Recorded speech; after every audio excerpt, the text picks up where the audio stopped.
Hello friends, आप सभी को मेरा प्यार भरा नमस्कार। वेलकम टू माय चैनल जिंदगी कहानी। दोस्तों, आज जिस घटना का मैं जिक्र करने जा रही हूँ यह एक सत्य घटना है, लेकिन पात्रों के नाम काल्पनिक हैं। फ्रेंड्स, पिछले हफ्ते मेरे क्लिनिक पे एक बुजुर्ग महिला और एक नवविवाहिता मुझसे कंसल्टेशन करने आई। दोनों अंदर आई तो पता चला कि जो बुजुर्ग महिला है वो नवविवाहिता की सास जी हैं। मैंने पूछा, बताइए मैडम क्या परेशानी है? तो जो बुजुर्ग महिला है उन्होंने कहा कि मैडम, ये मेरी बहू है प्रीति, इसका नाम प्रीति है, बहुत प्यारी लड़की है, बहुत अच्छी है, लेकिन पता नहीं हमेशा बुझी बुझी रहती है।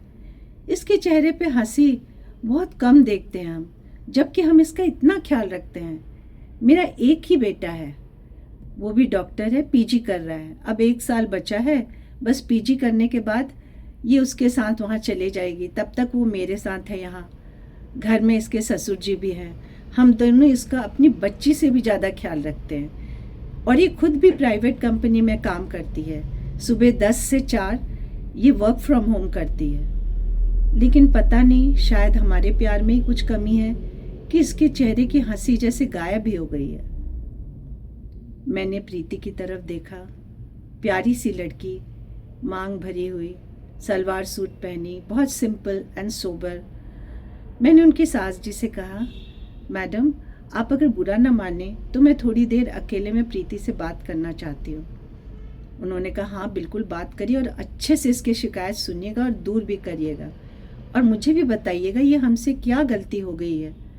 मैंने कहा, परेशान मत होइए, आप बाहर बैठिए, आपको पानी वानी पीना है पीजिए, चाय पीना है पीजिए, तब तक मैं आपकी बहू से बात करती हूँ। जैसे ही उनकी सास जी बाहर गई, मैंने प्रीति को कंफर्टेबल किया। हम आमतौर पर अपने पेशेंट से सीधे ही कोई भी मुद्दे की बात या परेशानी की बात नहीं पूछते हैं। पहले उनको कंफर्टेबल करते हैं, इधर उधर की बातें पूछते हैं। जब वो कंफर्टेबल हो जाती है और हमें लगता है कि वो खुल के अपनी बात कहेंगी, तभी हम असली बातचीत शुरू करते हैं। मैंने उससे कहा, प्रीति बेटा अब बताओ कि तुम्हें क्या परेशानी है? तो उसने कहा, बहुत डरते डरते कहा, मैम मैं आपको बता तो दूँ, लेकिन आपने सुना ना, अम्मा जी ने अभी कहा कि उनको भी बताना पड़ेगा कि क्या परेशानी है मुझे। अरे बेटा, तुम अम्मा जी की बातों पे मत जाओ। डॉक्टर अपने पेशेंट की बात किसी को नहीं बताता जब तक कि पेशेंट इजाज़त न दे। और तुम निश्चिंत रहो, उनको जो भी मैं बताऊंगी आपको लगेगा ही नहीं कि आपने कहा है। यह मेरा तो काम ही है, आप बिल्कुल चिंता मत करो। आप जो भी मुझे कहोगे मेरे स्टाफ तक भी नहीं जाएगी ये बात। मैडम आप प्रॉमिस कर रहे हो ना? क्योंकि मेरी सास जी का दिल टूट जाएगा। हाँ बाबा, बिल्कुल भी नहीं बेटा, तुम फ्री होके मुझे बताओ। दोस्तों, प्रीति ने जो कहा आप भी सुन लीजिए, क्योंकि कभी कभार ही ऐसे पेशेंट आते हैं और ऐसी शिकायतें सुनने को मिलती है। प्रीति ने कहा, मैडम मैं अपने घर की इकलौती बहू हूँ। अभी 8-9 महीने हुए मेरी शादी को। मैं वर्क फ्रॉम होम करती हूँ। मेरे पति डॉक्टर हैं, ऑर्थो में पीजी कर रहे हैं, लास्ट ईयर है, और कुछ समय के बाद मैं भी उनके साथ रहने चली जाऊँगी। लेकिन मुझे अपने सास ससुर के घर में कोई परेशानी नहीं है। मुझे हद से ज़्यादा प्यार करते हैं।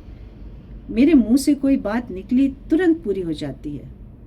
तो फिर बेटा क्या परेशानी है? ऐसा ससुराल तो किस्मत वालों को मिलता है। मैम किस्मत वाली तो मैं हूँ, लेकिन मैं आपसे पूछती हूँ, अगर आपको एक बहुत सुंदर घर दे दिया जाए, उसमें आप जितने लोग भी रहते हैं वो सब आपको बेहद प्यार करते हैं, लेकिन आपकी कोई मर्जी नहीं चलती। मैंने कहा मतलब? बोली, मैडम क्या बताऊं मैं, सुबह उठने से लेकर रात तक सोने तक मुझे सिर्फ जो मेरी सास कहती वही करना पड़ता है। और वो गुस्से से नहीं कहती, बहुत ही प्यार से कहती है। गुस्से से कहती तो एक बात भी होती, मैं उनसे कुछ कहती, लेकिन वो बहुत प्यार से कहती है। अरे जरा खुल के बताओ बेटा। मैडम मैं सुबह उठती हूँ तो मुझे कौन सी रंग की साड़ी पहननी है, कौन सा सूट पहनना है, क्या पहनना है, ये वो डिसाइड करती है। उसके बाद नहा धो के निकलती हूँ तो हम सब नाश्ता करने बैठते, मैं, अम्मा और बाबूजी। वो नाश्ता भी अपनी पसंद का बनाती है, बहुत टेस्टी बनाती है, लेकिन मेरे को हर दिन जो वो बनाती है ज़रूरी नहीं कि खाने का मन करे। मेरे को अपनी पसंद का पोहा या कभी पूरी या कभी हलवा बदल बदल के खाने का मन करता है, पर वो मुझे घुसने ही नहीं देती रसोई में। कहती नहीं नहीं नहीं बेटा, तुम अभी छोटी हो, बाद में करोगी काम, बाद में सब सीख जाओगी, तुम अपने काम पे ध्यान रखो, मैं तुम्हें नाश्ता बना के दूंगी। बस तुम्हें मन मार के वो जो बनाती है मैं खाती हूँ। कभी मेरे चाय के बजाय कॉफ़ी पीने का मन करता है। मेरे ससुराल में सब अदरक वाली चाय सुबह पीते हैं। मैंने एक दिन दबी जुबान से कहा, अम्मा जी आज मैं कॉफ़ी बना लूँ अपने लिए? उन्होंने कहा ना ना बेटा, कॉफ़ी से पेट में तेज़ाब बनती है।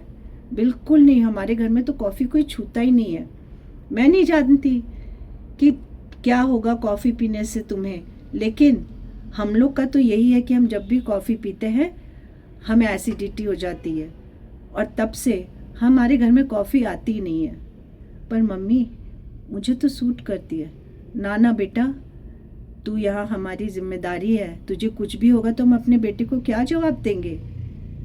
बस फिर मैं क्या बोलूँ, मैं भी चाय पीती हूँ। ये तो एक छोटी सी बात है। खाने में मेरा कुछ और मन कर रहा है और उन्होंने कुछ और बनाया, तो वो मुझे हंसते हुए खाना ही है और उसकी तारीफ भी करनी है। यहाँ तक कि अगर मैं कहीं बाहर जा रही हूँ मम्मी जी के साथ, तो मैं किस कलर की बिंदी लगाऊं, बड़ी लगाऊं, छोटी लगाऊं, ये भी वही डिसाइड करती है। मैं मन महसूस के रह जाती हूँ। मैं बहुत परेशान हो गई हूँ। अगर मुझे अपनी मम्मी को फ़ोन करना है तो वो कहती है रुक जा, शाम को करना, इकट्ठे ही बात कर लेंगे, तू और मैं साथ बात कर लेंगे। तो मैं चुप हो जाती हूँ। मुझे एक रूम अपना मिला है, पर वो कभी भी मेरे रूम में बिना नॉक करके आ सकती है, चाहे मेरी मीटिंग ही क्यों ना चल रही हो, वर्चुअल मीटिंग चल रही होती है। और फिर बहुत ज़ोर से बात करके मुझसे कुछ कहती है, फिर मैं हाथ से कहती हूँ रुक जाओ मेरी मीटिंग चल रही है। वो नाराज़ नहीं होती है, वो कहती है अच्छा अच्छा सॉरी, चली जाती है। अब बताइए डॉक्टर साहब, मैं इतनी प्यारी सास से लड़ कैसे सकती हूँ, लेकिन साथ ही साथ मैं अपनी लाइफ भी नहीं जी रही हूँ। मेरा जीवन तो एक कठपुतली हो गया है। अभी कल ही की बात लीजिए, ससुर जी ने कहा बहुत दिन हो गए हम लोगों ने बाहर डिनर नहीं किया, चलो आज हम लोग सब बाहर जाके उडुपी में डोसा खाते हैं। मैंने कहा मम्मी जी से, मम्मी जी आज मेरा डोसा खाने का बिल्कुल मन नहीं है, चाइनीज़ खाएं? मम्मी जी ने कहा नहीं बिल्कुल भी नहीं, तुम्हें पता नहीं मोमो चाउमीन उसमें कितने अजीनोमोटो रहता है, रील्स देखते रहते हो, यूट्यूब देखते हो, फिर भी तुम खाने को कह रही हो। डोसा खाने जाएंगे, साउथ इंडियन लाइट होता है, अच्छा भी होता है। गई फिर मैं क्या करती, हर चीज़ उन्हीं की पसंद की करनी होती है।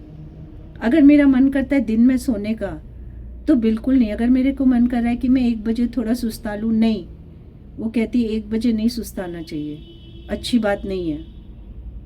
हमेशा शाम को 7 बजे के बाद ही बिस्तर पे लेटना चाहिए, तब तक चेयर में बैठो या बिस्तर में बिल्कुल भी मत जाओ, या बिस्तर में बैठो भी तो पैर लटका के। मैं बहुत परेशान हो गई हूँ, मैं क्या करूँ? ये तो बड़ी असमंजस वाली बात थी। मैंने सुना और मैंने सोचती, खुद ही मन में मैं सोचती रह गई कि इसका इलाज क्या होगा। इलाज तो कुछ नहीं होगा, काउंसलिंग होगा। फिर मैंने उस नवविवाहिता यानी कि प्रीति से पूछा, अच्छा प्रीति एक बात बताओ, अगर एक दिन तुम उनसे कहोगी कि मम्मी आज मैं रसोई मेरे को दे दो, मैं जो खाना बनाती हूँ आप भी खाइए, तो बोली ना ना ना, ऐसा तो हो ही नहीं सकता। मैंने कहा क्यों? वो कहती हैं कि तेरे बाबूजी का खाना मैं ही बनाऊंगी और कोई नहीं बनाएगा। इतने सालों से उन्होंने मेरे हाथ का ही खाया है और वो मेरे हाथ का ही खाएंगे। तुम बनाओगी अगर, तो हो सकता है उन्हें कुछ पसंद ना आए तो वो आधे से उठ जाएंगे। अब मैं क्या बोल सकती हूँ मैम, इसमें बताइए। अगर मुझे नेल पॉलिश लगानी है, मेरे पास नेल पॉलिश का अंबार है, लेकिन वो भी वही चुनती कि आज तो ये वाली लगा। मैं जानती हूँ उनका प्यार सच्चा है, लेकिन उस प्यार से मुझे कितनी कठिनाई हो रही ये वो नहीं समझ पाती। एक बार मेरी दोस्त आई थी मुझसे मिलने, उन्होंने तब भी मुझे उठने नहीं दिया और बिल्कुल चाय बना के अच्छा नाश्ता बना के लाई। मेरी सहेली ने कहा, यार तू तो बड़ी लकी निकली, देखो तुम्हारी सास हमें सर्व कर रही है, कितनी अच्छी है। तब मैं मन महसूस के रह जाती हूँ, मैं खाली स्माइल कर देती हूँ और हाँ मैं सिर हिला देती हूँ। मैम आप ही मुझे बताओ कि मैं क्या करूँ, मैं अपने घर में ही एक कैदी की तरह रह गई हूँ। ना मन का खा सकती हूँ, ना मन का पहन सकती हूँ, ना कहीं बाहर अपने मन से अपने मन की जगह जा सकती हूँ, और मुझे कोई दिक्कत नहीं है। फ्रेंड्स, उनकी तो काउंसलिंग होगी, लेकिन मैं चाहती हूँ आप सब लोग भी जिनके घर में नई बहू आती है इस बात का ज़रूर ख्याल रखें कि जो नई बहू आती है वो कोई दूसरे घर से आती है।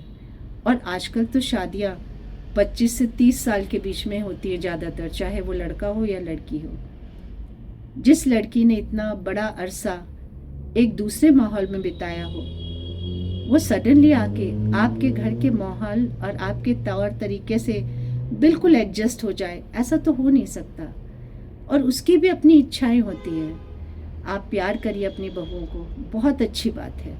जिस घर में बहुओं की इज्जत होती है, जिस घर में बहुओं को प्यार मिलता है, वो घर हमेशा खुशहाल रहता है। लेकिन जिस तरह बहुओं को भी अपनी सास का ख्याल रखना चाहिए, उसी तरह सास जी को भी अपने लाड़ प्यार को थोड़ा सीमित रखना चाहिए।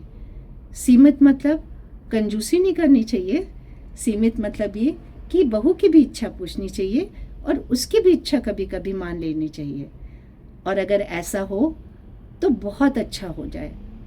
और मैं जानती हूँ एक ऐसा घर जहाँ ऐसा होता है, और जो कि मैं अतिशयोक्ति नहीं कहूँगी, आई एम वेरी प्राउड।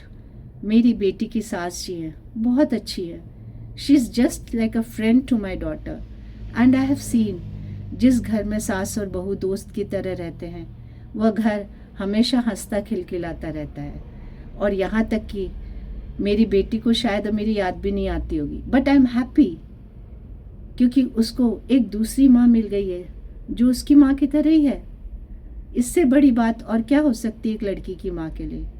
दोस्तों, आप सबसे मेरी विनती है, आपके घर में अगर कोई भी नई लड़की आई हो तो इसकी इच्छाओं को भी थोड़ा सा जानिए, समझिए और देखिए फिर वो कैसे आपकी अपनी बन जाएगी।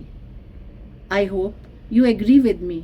अगर आपको कुछ सजेशन देना है या आपको मेरी बात से एतबार नहीं है तो आप कमेंट कर सकते हैं। And please do like and share my channel. Thank you so much. Thank you for giving me your time.